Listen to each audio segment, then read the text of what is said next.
Buenos días, muy bienvenidos, invitados especiales, consocios, señoras y señores.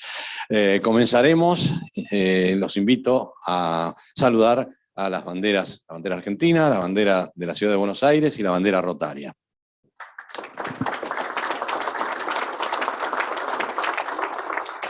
Muchas gracias, tomemos asiento.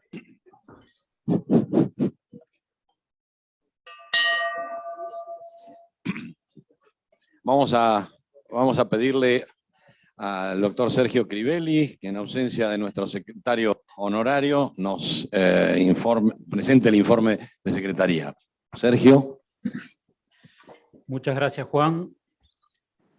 Señoras, invitados especiales, amigos rotarios, muy buenos días. Preside la reunión, bajo un formato dual, del miércoles 13 de abril de 2022, el doctor Juan Llamazares. Lo acompañamos en esta mesa cabecera nuestro socio y orador de la fecha, el doctor Juan Carlos Parodi, a quien le damos una muy cordial bienvenida.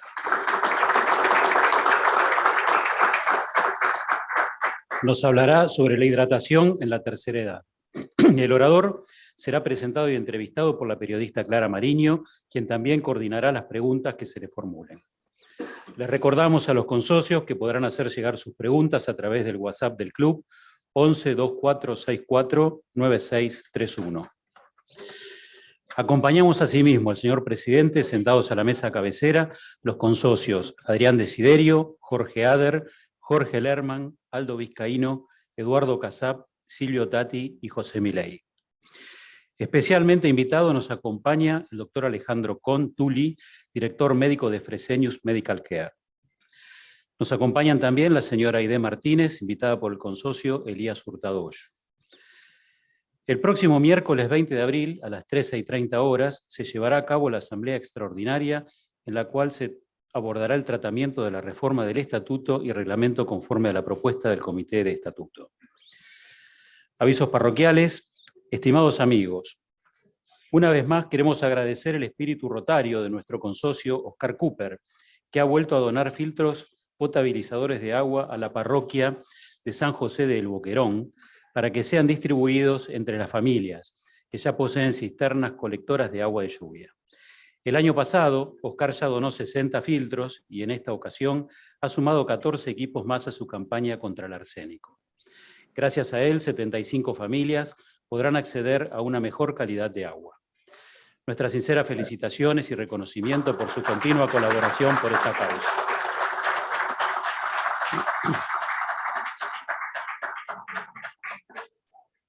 A todos ustedes, muchas gracias por acompañarnos y sean muy bienvenidos al Rotary Club de Buenos Aires.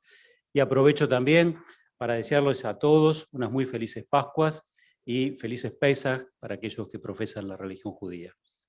Muchas gracias.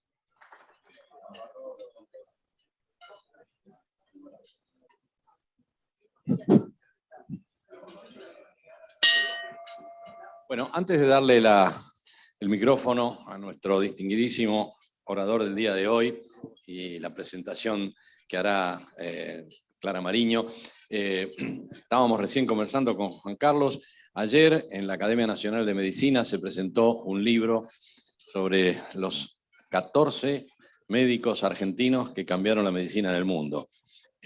Uno de ellos es Juan Carlos Parodi, el único vivo a esta altura. Así que nuestro homenaje, Juan Carlos, sincero. Bueno, adelante, Clara, cuando guste.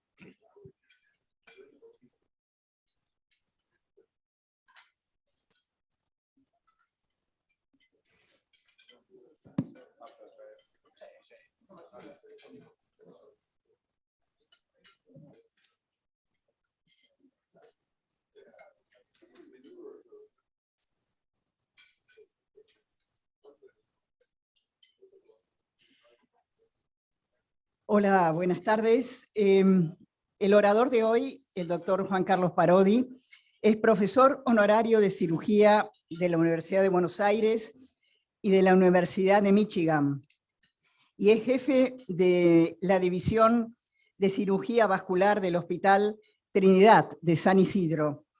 El doctor Parodi tiene una excepcional trayectoria como cirujano, ha sido miembro de las más distinguidas academias científicas del mundo, profesor universitario en Europa y en los Estados Unidos, y a lo largo de su carrera ha publicado distintos trabajos de su especialidad en los principales medios del mundo.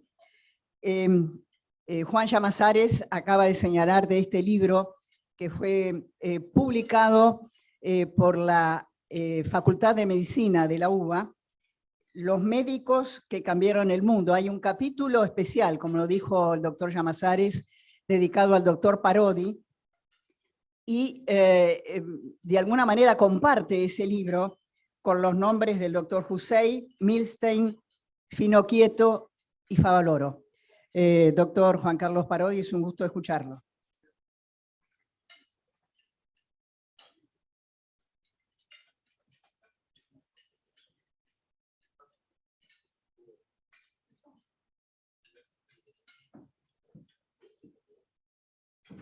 Gracias, Clara. Como siempre, es un placer estar con ustedes, orgulloso de pertenecer a Rotary. Anoche realmente la pasé muy bien porque no me dejaron hablar, sino iba a hablar de política. Para decirles, señores, los argentinos podemos hacer cosas. Y acá hay gente con capacidad, honestidad, como para que las cosas sean diferentes, pero no me dejaron decirlo. Bueno, de todas maneras, hoy les voy a contar en pocos minutos. Hace 4 años, 3 años y medio, di una conferencia sobre la pobreza, asimetría del crecimiento demográfico en la Argentina, y quiero decirle qué pasó con eso, porque si no me va a decir, este hombre habló, hizo estudios y no hizo nada. Hice el estudio con Roberto Kachanowski. Estudiamos la población de los asentamientos, y ustedes saben que hoy el 68% de los niños están por debajo del nivel de pobreza, y la pobreza en el país es un 30%.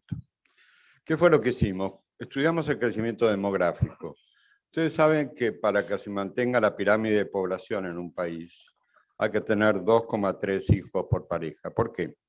Porque la gente que trabaja tiene que alimentar a la gente retirada. Y si eso no ocurre, la pirámide deja de ser pirámide y no hay nadie que produzca y hay muchos que tienen que recibir. Como pasa en la Argentina, que hay muchos planes y poca gente que trabaja. ¿Qué pasa en la Argentina? En la Argentina el crecimiento demográfico es 2,2. 2 por pareja. Ustedes dirán, qué desastre. Bueno, para que sepan el desastre, España tiene 1,1. Eso hace que si no reciben inmigrantes son países que desaparecen.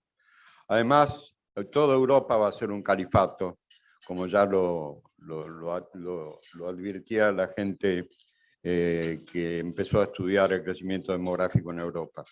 ¿Qué pasa en la Argentina? Nosotros estudiamos crecimiento demográfico en las poblaciones pobres y vimos que el número de hijos por familia era 4,6.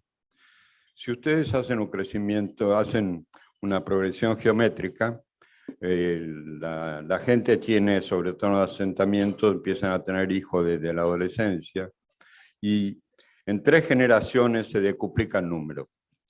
Desde que hicimos este estudio hasta ahora, llegamos a la conclusión que aproximadamente el 60% de la población argentina tiene bajo cociente intelectual, pésima educación, cierta tendencia de delito y altísima drogadicción. Yo hace poco tiempo tuve la gran desgracia de conocer algo que me alteró muchísimo. Me llama una diputada de Mendoza y me dice, vení a ver la casa cuna de Mendoza. El 90% de los chicos recién nacidos tienen convulsiones a la noche.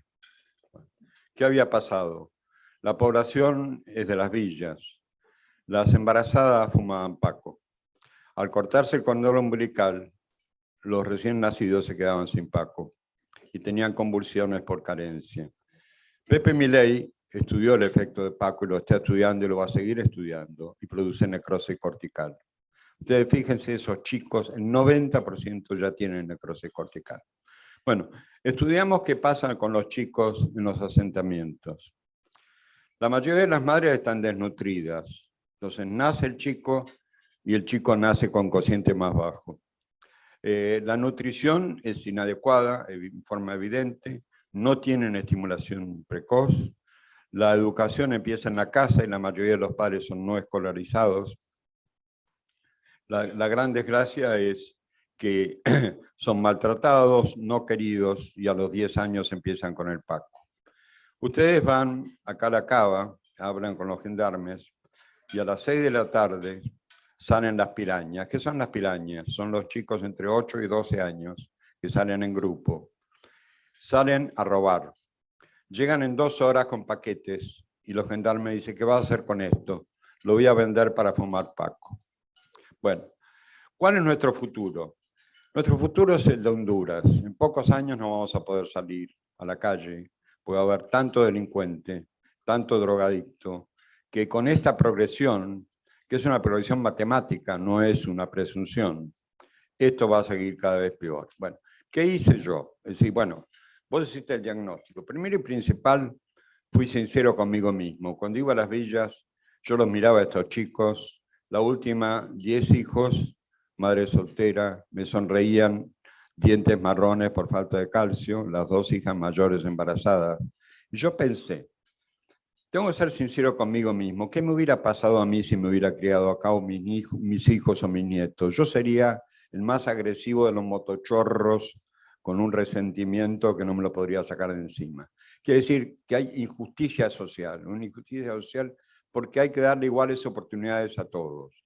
Y cuando fui a las escuelas con los gremialistas, vi que los peores maestros, los peores profesores están en esos lugares.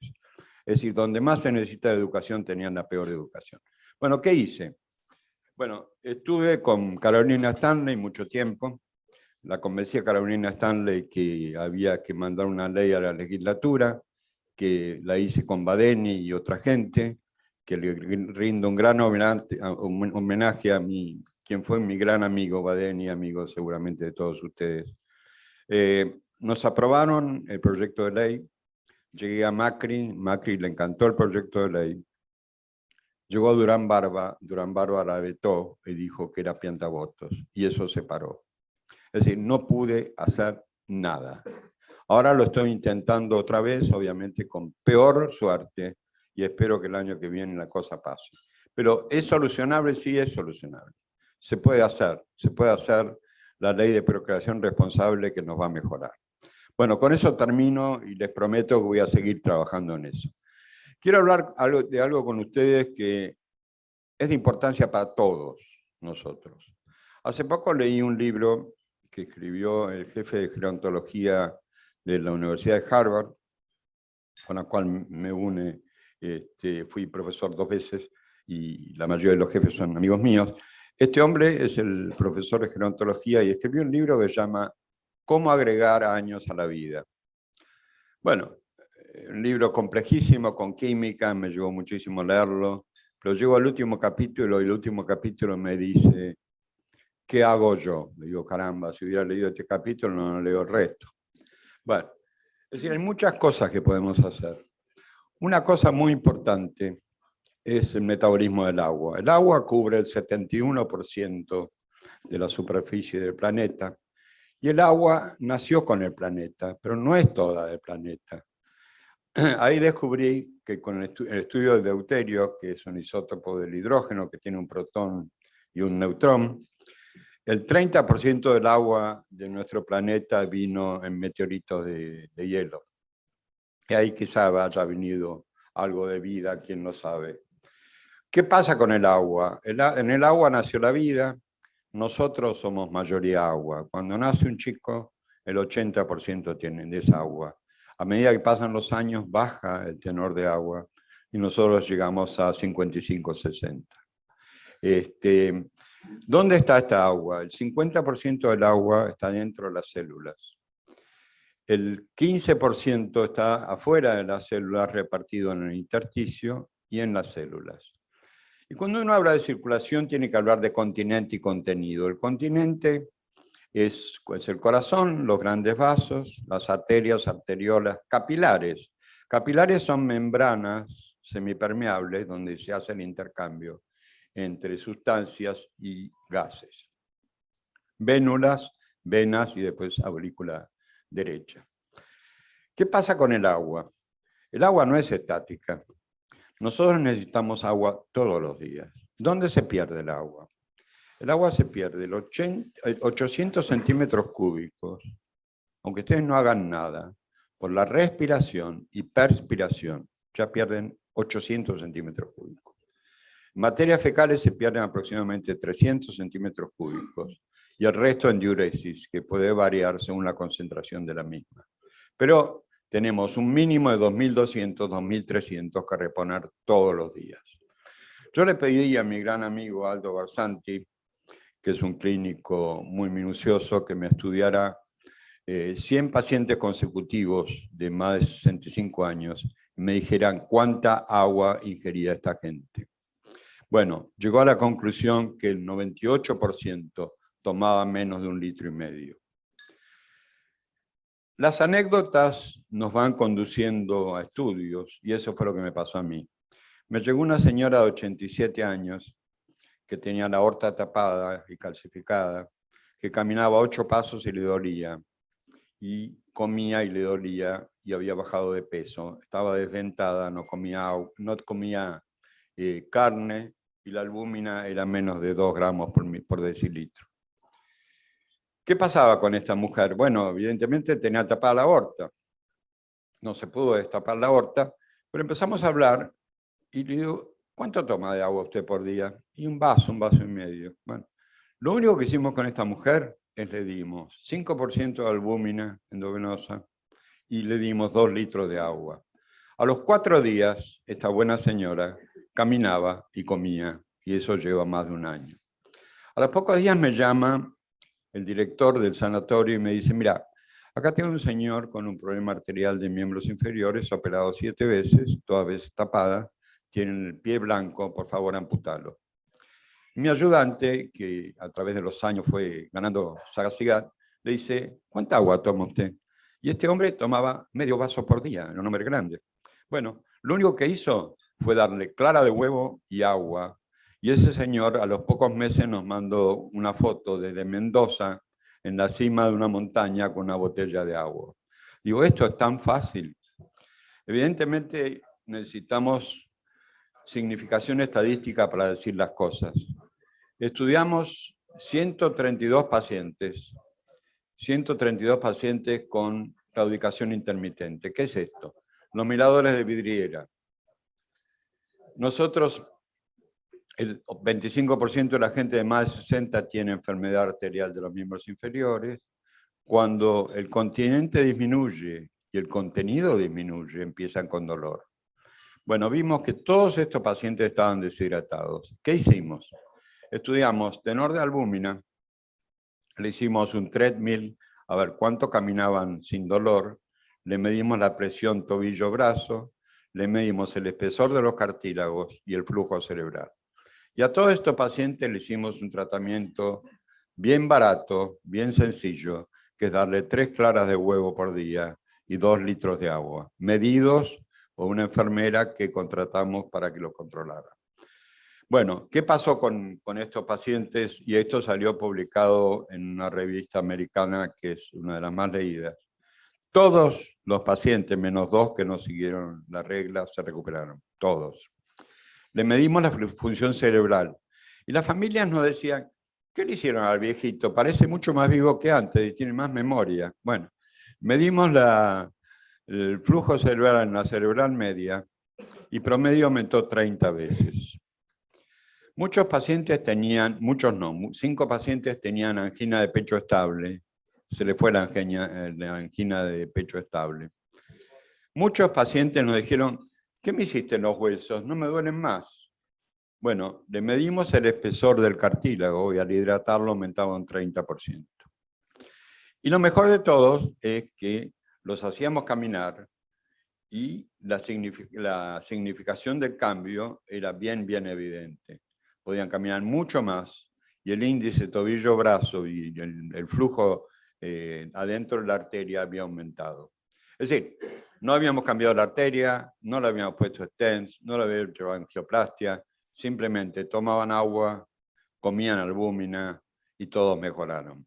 Por supuesto que me dejaron de invitar de casi todos los congresos porque antes poníamos mucho estena, hacían mucha angioplastia y ahora prácticamente los curo a todos de forma fácil y barata. Entonces no me invitan, no me importa, porque bueno, ya mi vida la hice, pero ha bajado muchísimo los procedimientos vasculares a través de una cosa tan sencilla como esta. ¿Por qué ocurre esto? ¿Por qué al tener más edad tenemos menos sed? Hay una sustancia dopamina que disminuye la producción y es la que da sed. Hay otra sustancia que se llama péptido natriurético auricular que aumenta y esta hormona hace segregar más agua y más sodio. Además, nuestros riñones pierden capacidad de filtrado y eliminamos más agua y más sodio. Es decir, que todo eso se suma para que eliminemos más agua y tomemos menos agua. Entonces, ustedes me dirán, eso es una tontería. No, no es una tontería.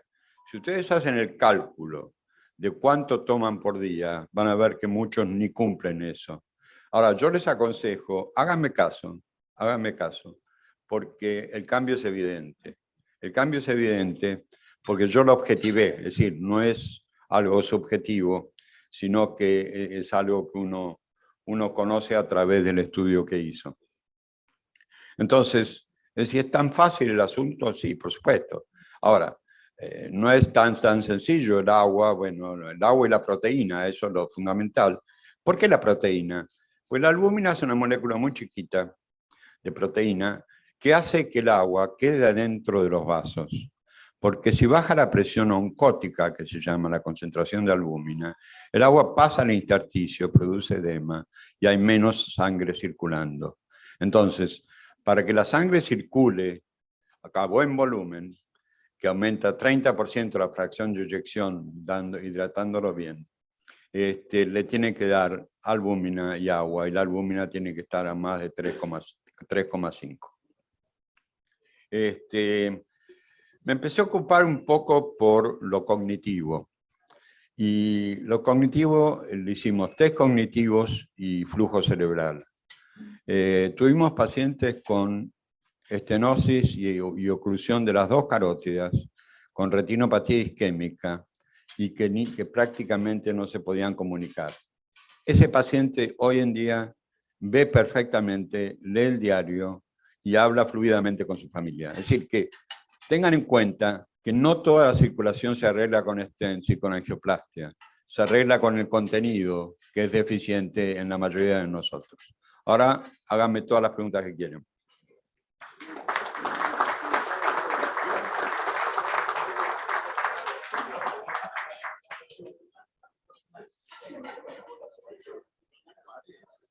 Clara.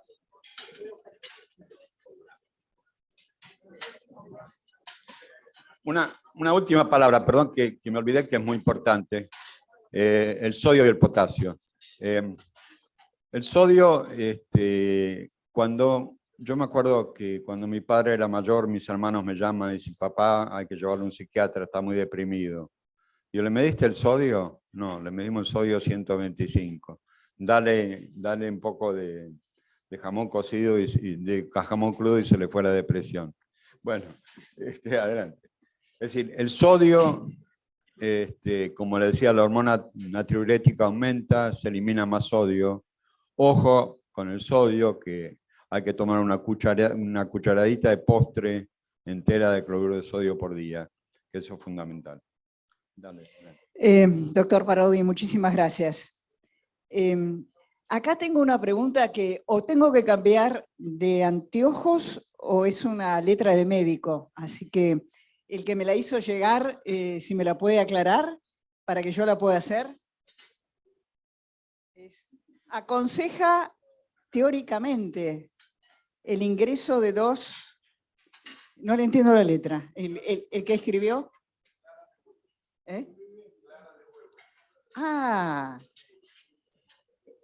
De 2 claras de huevo, ahí está, para combatir los efectos, gracias. Mira, es fácil y es barato, es por eso que en nuestro grupo, en el estudio que hicimos, elegimos que sea clara de huevo, porque Mucha gente está desdentada o no tiene capacidad de masticar carne y proteínas. Y la clara de huevo blandita la pueden comer hasta los desdentados. Y nos aumenta la albúmina muy rápidamente. No es que la albúmina se absorba como albúmina, se absorbe como aminoácidos, pero el hígado forma la albúmina. Doctor Parodi, usted señaló el tema de su proyecto. Yo recuerdo cada vez que llega un dirigente político, usted me hace llegar a través del WhatsApp esa pregunta. ¿Por qué cree que un tema tan importante como es el tema de la procreación responsable, que está vinculado al tema de la pobreza, al tema de los chicos, al tema de la falta de educación, no encuentra en la dirigencia política la respuesta que debería encontrar, o por lo menos discutirlo? Bueno, con lo que dijo Durán Barba lo van a entender. Durán Barba, al país no le importa nada, le importaba ganar elecciones. Decía, es pianta voto. ¿Por qué? Nosotros tenemos un clientelismo. Acuérdese que hay 20 millones de planes. Los pobres le convienen al populismo, pues lo hacen dependientes. Es decir, no hay ningún interés en que esto sea diferente. Y yo les digo más. Mi mujer me dice, vos siempre ves la conspiración. Yo creo que todo lo que está pasando es una conspiración para transformarnos en un país comunista. Porque si seguimos así, es decir, no se va a poder vivir, va a haber una inseguridad increíble, va a haber una pobreza, que vamos a llegar a ser un país paupérrimo, y se siguen oprimiendo al campo. El campo, ¿saben por qué no se va? Mi hermano tiene campo en Arrecifes. El campo le sacan el 70% de lo que producen, y es el 70% de nuestro ingreso al país. ¿Por qué no se van? Porque el campo está muy barato. Y a pesar de que le sacan el 70%, les queda algo. Y mi hermano sigue plantando soja y haciendo cosas. Pero el día que se nos acabe el campo, somos Venezuela, que tiene petróleo, pero no lo puede sacar. Recién ahora que Estados Unidos le va a comprar, están descubriendo el capitalismo. Ustedes vieron que Maduro dice que tiene que recibir el premio Nobel de Economía, pues se dio cuenta que el capitalismo es bueno, como se dio cuenta Jinping en China, cuando eran todos pobres, y se dio cuenta que el capitalismo es lo que lo iba a sacar a China adelante. Acá me llega una pregunta. ¿En cuánto influye el vino en el agua? El vino, bueno, el alcohol es diurético. El alcohol es diurético, el té es diurético. Y si quieren les cuento un estudio que enunció la ministra de Salud británica hace pocos meses, un estudio muy largo de más de 35 años que hicieron en Inglaterra sobre el vino y salud. ¿Ustedes se acuerdan que René Favaloro, que tengo muchísimas historias con René porque yo me formé donde él estuvo, decía hay que tomar una copa de vino por día? Bueno, el estudio que se hizo en Inglaterra, muy minucioso, por los ingleses realmente en hacer estudios estadísticos, yo no los quiero por otras cosas, pero desde el punto de vista científico realmente tengo admiración. En el estudio dijeron, el vino, a la única persona que le hace bien es a las mujeres de más de 50, si toman menos de 150 mililitros de alcohol por semana. A los hombres, la dosis adecuada de alcohol es 0. Media cerveza por día baja el cociente intelectual significativamente. Una copa de vino por día le deteriora el cerebro. Ahora, hay algunos que se arreglan muy bien, porque tienen un cociente 190 y bueno, que le baja a 130 no pasa nada. Pero si tienen 80 y le baja a 40, empiezan a decir pavadas. Es decir, alcohol es malo, no sirve para nada, no mejora nada. El rosustrato, que es la única sustancia que es buena, se puede vender en cápsulas, y para que la dosis sea adecuada para servir al cerebro hay que tomar 10 litros de vino, cosa que terminaría borracho y en la calle. Cosa que no sirve, no tomen vino. Tomen vino un poquito, mi mujer es sommelier, me mata si me escucha esto, ¿no? Pero yo no tomo nada de alcohol, nada. La ministra de Salud fue muy gráfica. La dosis para ustedes, los varones, es 0. Todo lo que toman le hace mal. Por supuesto, si toman un traguito, mi mujer me hace probar un traguito de vino cuando tiene uno muy bueno, pues sommelier. Pero yo no tomo nada de alcohol. Doctor, le quería preguntar, usted sabe que cada vez que hay algún tipo de conmoción, por ejemplo, el tema de la pandemia, se empieza a hablar de la necesidad de reestructurar el sistema de salud en la Argentina, integrado por el sector privado, el sector público y las obras sociales.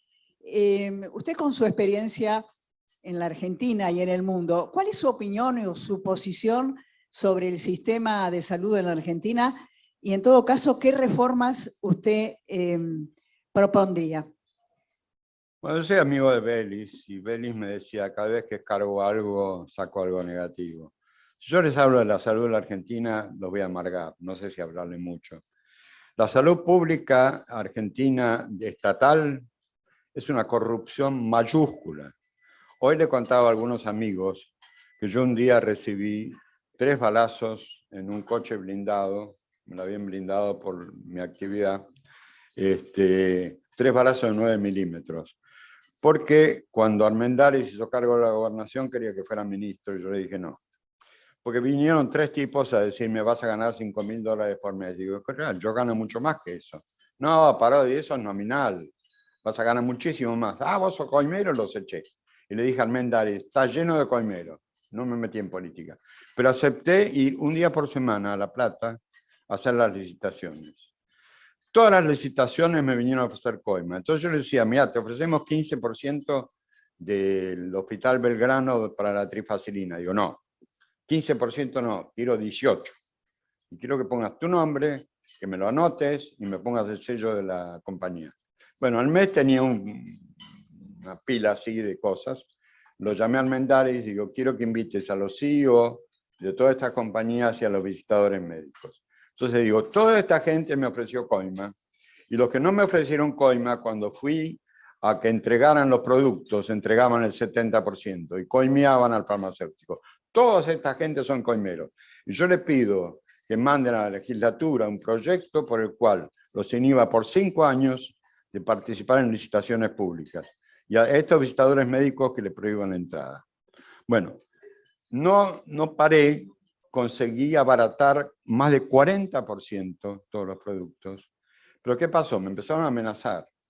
Y un día no solo eso, sino que me cruzaron el coche y me pegaron 3 balazos en la ventana mía. A pesar de eso seguí, porque tenía un blindado que me lo arreglaba.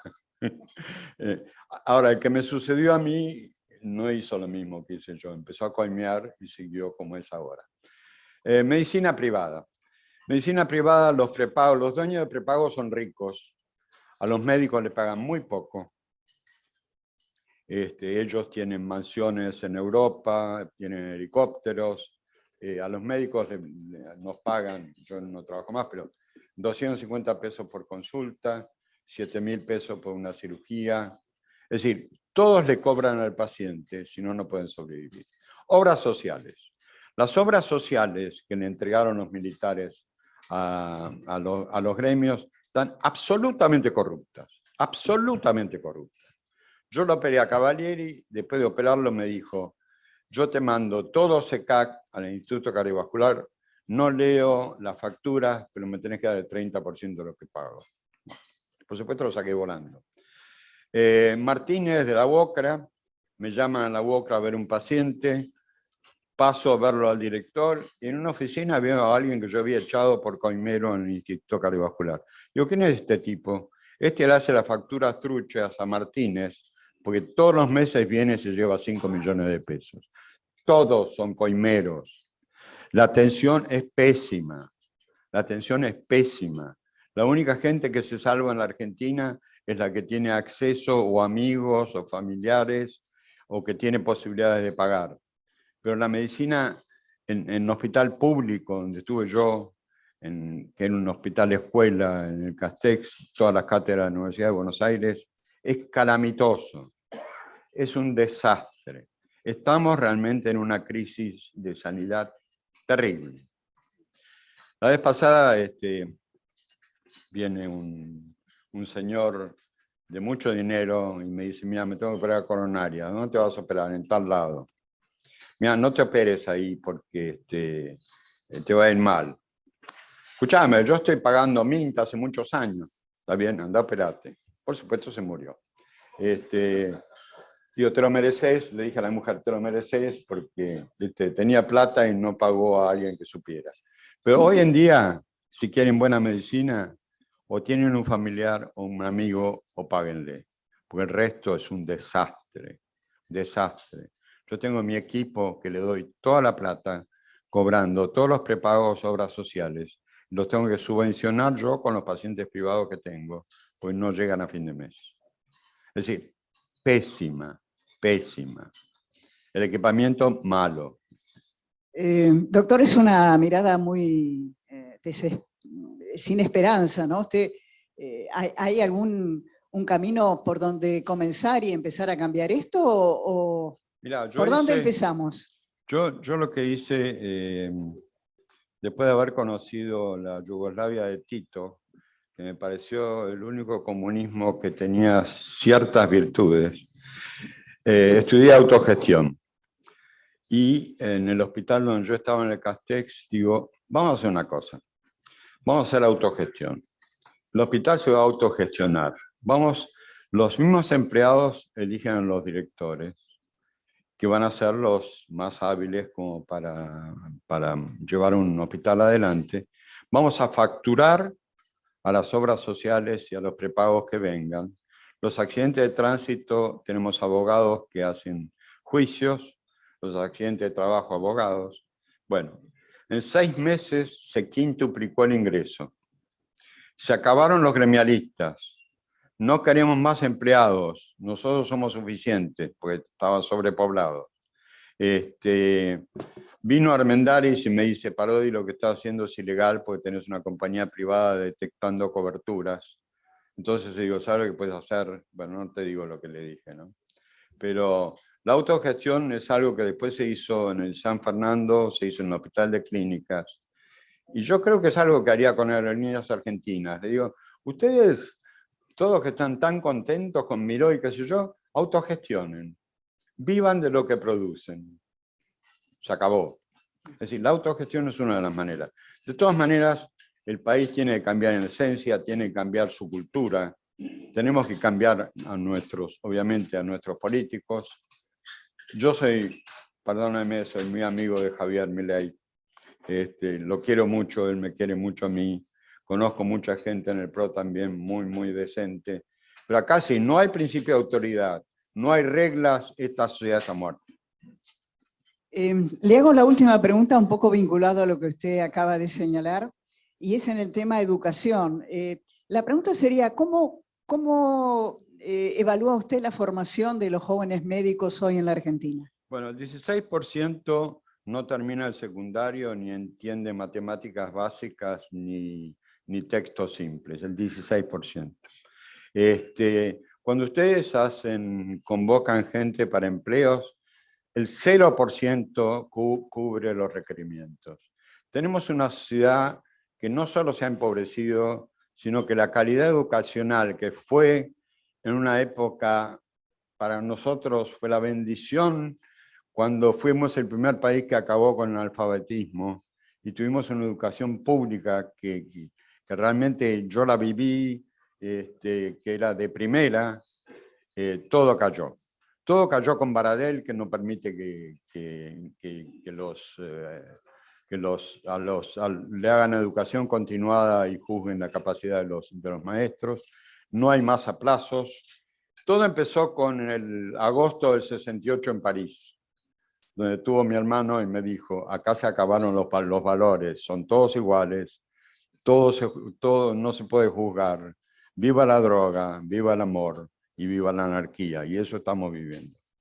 Doctor, le hago la última pregunta. Usted ha dado un panorama general muy duro, y la pregunta es, ¿qué lo lleva a usted a seguir trabajando, a seguir dando testimonio y a seguir peleándose? Yo tuve una vida realmente que no me puedo quejar. Todo lo que hice, menos el primer matrimonio, me salió bien. Y yo creo que hay un libro que lo dice todo. Outliers se llama el libro, se lo recomiendo. Outliers, léanlo porque no se van a arrepentir. Outliers, hablan de los exitosos. Es decir, si vos tenés un cociente 190, ¿vas a ser un genio? No, de ninguna manera. Hay tres cosas para triunfar. Un cociente intelectual que tiene que ser 120 para arriba. Einstein tenía 150. Por otro lado, había un señor que tenía 195 y lo estudia, pero le faltaban las otras dos y nunca llegó a nada. ¿Cuáles son las otras dos? Inteligencia emocional y persistencia, los 10.000 días. ¿Ustedes saben que los Beatles eran un desastre? ¿Saben lo que pasó con los Beatles? Los invitaron a Dinamarca y durante 6 años tocaron todos los días. Después fueron a Estados Unidos. ¿Qué los hizo triunfar a ellos? La persistencia. ¿Qué hizo, viste, que llegáramos? Por ejemplo, en mi caso, se cumplieron 1 millón de operaciones de aorta sin cirugía, con anestesia local percutánea, sin mortalidad. 1 millón de casos en abril. Me lo notificó el Colegio Americano de Cirugía. ¿Qué me llevó? 14 años. El tiempo, la persistencia, es decir, tener cierta capacidad, tener honestidad científica, tener capacidad de comunicación, es decir, inteligencia emocional, y persistir. Si no persistís, no llegás. Entonces, yo persisto. Es decir, a mí me dicen, ¿otra vez vos? Y me encanta, porque a Carolina Stanley la volví loca hasta que me llevó a Macri. Después lo volví loco a Macri hasta que me agarró Durán Barba y me hizo paf, paf, y dijo, esto es piantaboto, tómatelas. Y ahora no puedo hablar con nadie, con muy poca gente. Espero el año que viene poder hablar con otros. Doctor Parodi, muchísimas gracias.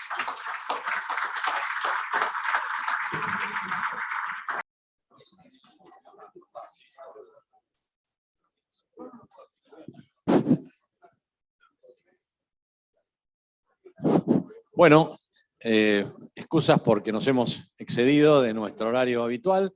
Muchas gracias a todos. Vamos a dar por terminado este encuentro del día de hoy, habilitando a nuestros consocios que están siguiéndonos a través del Zoom para continuar en grupos pequeños. De modo entonces que muchas gracias a todos, que tengan muy buenas tardes y felices Pascuas.